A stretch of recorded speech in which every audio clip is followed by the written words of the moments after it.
అంటే ఇప్పుడు heat of the టాపిక్లో ఒకటి చూసుకుంటే పృథ్వీ గౌతమ్ మాట్లాడుకున్నది ఎలా ఉందంటే వైల్డ్ కార్డ్ గురించి పృథ్వీ గౌతమ్ మాట్లాడకుండా ఉంటే బాగుండు. ఇంకొకటి మనోడు నామినేషన్స్లో ఉన్నాడు పృథ్వీ, కొంచెం తగ్గి మాట్లాడితే ఏమైంది, ఇద్దరు కూడా నువ్వెంత అంటే నువ్వెంత అన్నట్టుగా మాట్లాడుకున్నారు. ఇప్పుడు దెబ్బ పడేది ఎవరికంటే పృథ్వీకే పడుతుంది. ఇప్పుడు అక్కడ నామినేషన్స్లో ఉన్నాడు, ఇప్పుడు అదేదో నామినేషన్ పాయింట్ లాగా మీరు డిస్కస్ చేయడం నాకు నచ్చలా. అక్కడ మెగా చీఫ్గా ఒకరిని ఎంచుకోమన్నప్పుడు member of the people's Rohini గురించి మాట్లాడుతున్నారు. ఆ టైంలో వైల్డ్ కార్డ్స్ అందరూ కూడా మమ్మల్ని బయటకు పంపించాలనుకుంటున్నారు. ఆ టాపిక్ మాట్లాడి అతను డిఫెండ్ చేసుకుంటున్నాడు గౌతమ్. నువ్వు మధ్యలో వచ్చి నేను దానికోసం డిఫెండ్ చేయాలన్నావు, అది ఏమన్నా నామినేషన్ పాయింటా డిఫెండ్ చేయడానికి? అలాగా అది కరెక్ట్ కాదు. ఆల్రెడీ నామినేషన్లో ఉన్నట్టు రెడ్ జోన్లోకి వెళ్ళాడు ఇప్పుడు ఆ గొడవ వల్ల. ఎందుకంటే బ్యాట్ అయ్యేది అతనే, మనోడు కూడా నామినేషన్లో ఉంటే తగ్గపోరు అయ్యేది.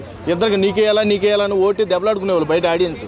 కానీ నీకు ఒక్కడికే బయాస్డ్ అయిపోయారు. ఇప్పుడు అర్థమైందా, వీడు కొంచెం బ్యాట్గా పోర్ట్రేట్ చేస్తున్నారు ఫస్ట్ నుంచి, ఈయన ఏమైనా సరే బయటకు పంపించాలనే ద్వారా వినపడుతుంది అక్కడ. కాబట్టి ఆ విధంగా చూసుకుంటే పృథ్వీ కొంచెం తగ్గితే బాగుండని నాకు అనిపించింది. టీషర్ట్ గేమ్లో అందరూ కూడా ఎవరికాలే కొంతమంది మాట ఇచ్చారన్నమాట. ఆ మాట ఇచ్చిన వాళ్ళు కొంతమంది నిలబడ్డారు, కొంతమంది ఏమో నిలబడాల. నబీల్ విషయంలో ఎవరో నిలబడాల, అర్థమైనా మాట ఇచ్చారు చాలామంది, నబీల్ నిన్ను ప్రొటెక్ట్ చేస్తా అని. కానీ నబీల్కి ఎవరు కూడా ప్రొటెక్షన్ అనేది ఇవ్వకుండా పైపెచ్చు అతను టీషర్ట్ చింపేయడం, అలాగే అన్వాంటెడ్గా కొంతమందిని అసలు అక్కడ చిల్లు పడింది విష్ణుప్రియది టీషర్టు, అది కూడా చూసుకోలేకపోయారు. ఇప్పుడు అక్కడ సంచలకంగా వ్యవహరిస్తున్న వాళ్ళు అవన్నీ చూసుకోవాలి, మిస్టేక్సే కదా అవికి. ఇప్పుడు కంటెంట్ రావడం అంతా అంత ఈజీ కాదు. ఆ రేస్లో ఇప్పుడు ఆ విష్ణుప్రియని ఆ రోజు తీసేస్తే ఈ రోజు యష్మికి దెబ్బలు తగిలేవి కదా ఆటో గేమ్లో.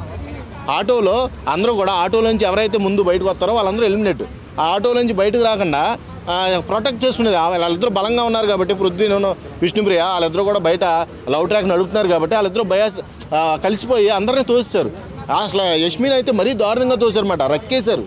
యష్మిని అసలు దెబ్బలు తగిలినాయి, బాగా ఏడ్చేసిందన్నమాట బయటకు వచ్చి. మీ ఇద్దరు ఎలా ఆడతారో చూస్తారన్నప్పుడు మన రోహిణి కూడా అంది కదా, వాళ్ళిద్దరు ఎందుకు ఆడతారా మన పిచ్చ కాకపోతే అంది.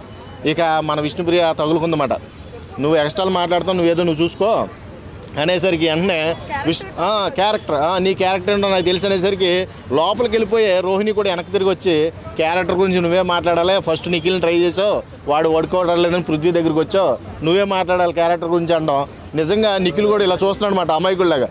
ఏందిరా నాకు వెనకాల ఇన్ని జరుగుతున్నాయా, నాకే తెలియకుండా యష్మి నా వెనకాల ఫాలో అవుద్ది, మళ్ళీ పైపెచ్చి నేను ఫ్లడ్ చేశాను అంటది.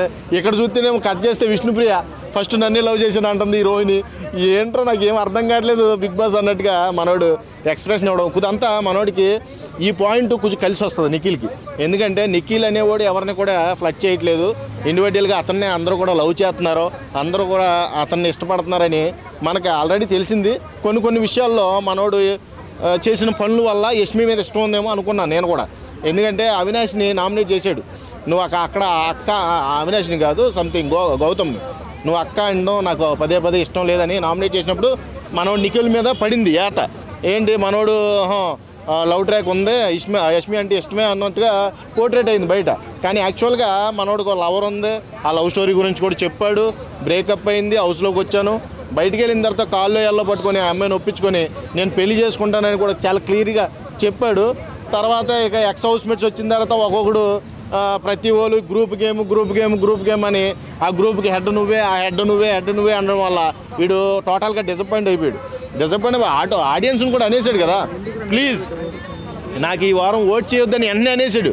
నేను వెళ్ళిపోతా బయటికి, నేను ఇది తట్టుకోలేకపోతున్నాను అన్నట్టుగా చెప్పడం నాకు అది కొంచెం చాలా చిరాకుగా అనిపించింది. నాకు ఎలాగంటే ఒక మంచి కంటెస్టెంట్ని అంత బ్యాడ్ చేయవలసిన అవసరం ఉంది. అయితే ఓకే గ్రూప్ గేమ్ ఆడుతున్నారని అందరికీ తెలుసు, హౌస్లో గ్రూప్ గేమ్ ఆడుతున్నారని ఎవరికి తెలియకుండా లేదు, అందరూ గ్రూప్ గేమ్ అలా నలుగురు గ్రూప్ గేమ్ ఆడుతున్నారని అందరికీ తెలుసు. కానీ అలాగా ఒక నిఖిల్నే దానికి లీడర్గా చూపించడం అక్కడ కొంచెం హట్ అయ్యాడు.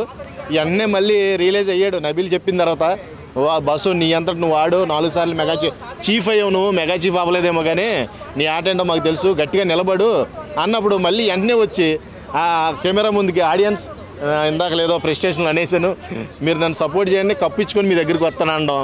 ఇవన్నీ కూడా దొరికిపోతున్నాడు నిఖిల్. ఎందుకు అలా ప్రెస్టేట్ అవుతున్నాడు? మంచిగా ఆడేవాడు ఆడనేయండి గట్టిగా. ఇప్పుడు రేస్లో ఉన్నది ఎవరో నిఖిలే, ఇప్పుడు కప్పు రేస్లో ఉన్నది నిఖిల్ గౌతమే. నబీల్ అనేవాడు వీళ్ళిద్దరిని తోసి రావాలి, అర్థమైందా? తోసి రావాలంటే అతనికి ఉన్న యాటిట్యూడ్ వల్ల ఎదరికి వచ్చే అవకాశం ఉంది. కాబట్టి వీళ్ళు ముగ్గురే రేసులో ఉన్నారు. ఎవరైనా సరే కప్పు కొట్టే అవకాశం ఉంది ఖచ్చితంగా.